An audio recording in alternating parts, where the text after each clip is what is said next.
It might sound crazy at first, but satellites do not exist. NASA claims to have satellites, space stations, and telescopes out in outer space, sending back fake CGI images and videos for everyone to eat up. The truth is, however, these are all hoaxes, and that explains all of the terrible CGI editing we receive. Yes, the fake satellite argument. Hand this man a Nobel Prize in Physics because he has cracked the lid on the conspiracy. Genius. Why didn't I think about this? Of course there are no satellites. NASA just makes it up. Flattards love these types of arguments, and it has a very specific and technical name. It's called making shit up. So the Flattards says that there's no satellites. Alright then. There's a free software called Stellarium. You can download it, and you can enable a view which shows you all the satellites that come near you. And you can go outside and you can watch them. Now, I know this might be a little bit difficult to do, but you're going to have to remove that permanent growth from your backside called a chair, get away from the keyboard, and go outside. You see those lights moving across the sky? They're satellites. Don't believe me? Maybe it's just a plane? Well, you can check Stellarium in real time, and it will not only tell you what the satellite is and who operates it, but it'll also tell you what path it's going to take.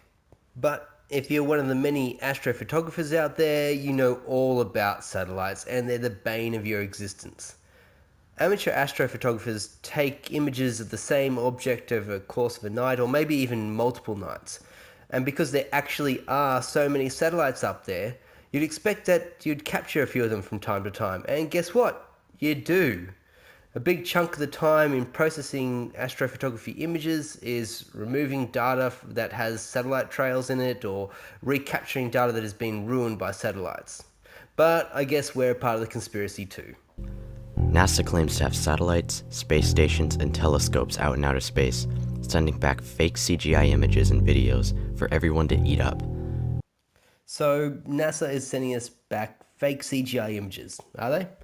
Let's forget about all the other space agencies, ESA, JAXA, the Russians, the Chinese, the Indians, Brazilians, Argentinians, the Swedish, and numerous other agencies operating Earth-observing satellites.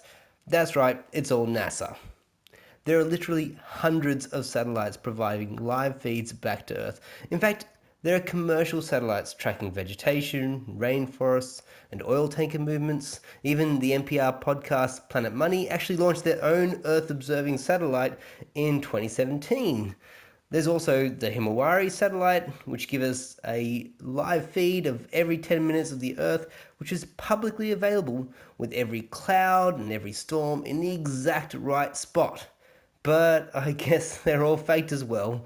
The millions of images sent back to Earth from satellites and investigated by researchers and academics, and also the general public, are all faked by the endless purse strings and infinitely talented NASA CGI team. All for the purpose of keeping the flat Earth from you. Does that sound a little paranoid? Just think about it. If there are really over 10,000 satellites orbiting Earth as we speak right now, then why can't we see any pass in front of the moon? Not even small specks. Okay, now we know you must be lying.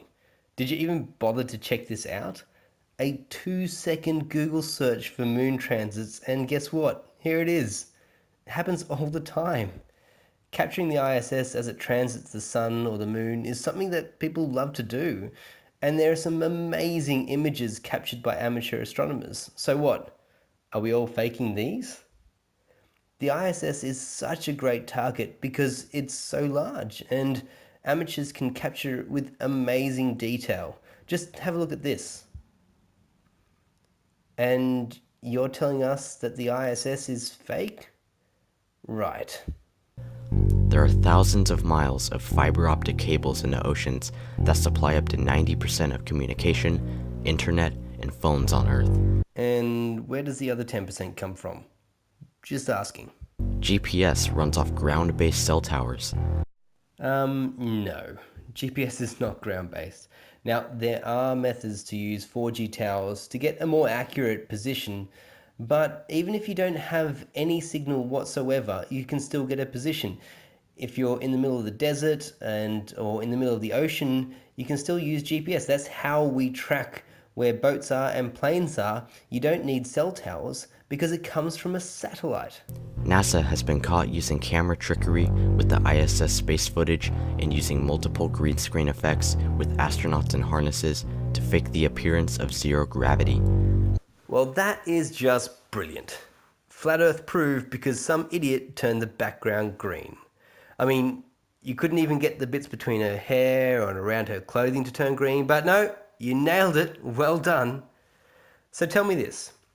If astronauts are not floating around, then how do they get her hair to float like that?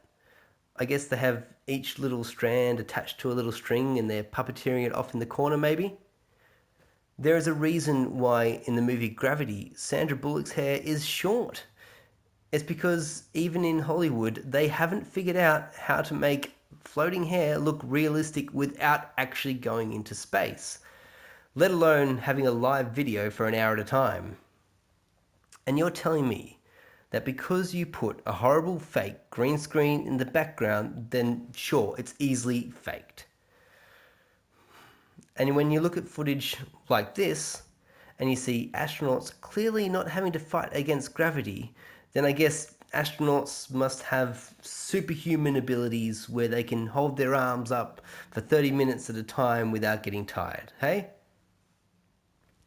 Well, there's so much more of this rubbish from Eric Dubay to debunk, but I might leave it for the next installment. If you want to check that out, then make sure you subscribe, and until next time, please use your brain.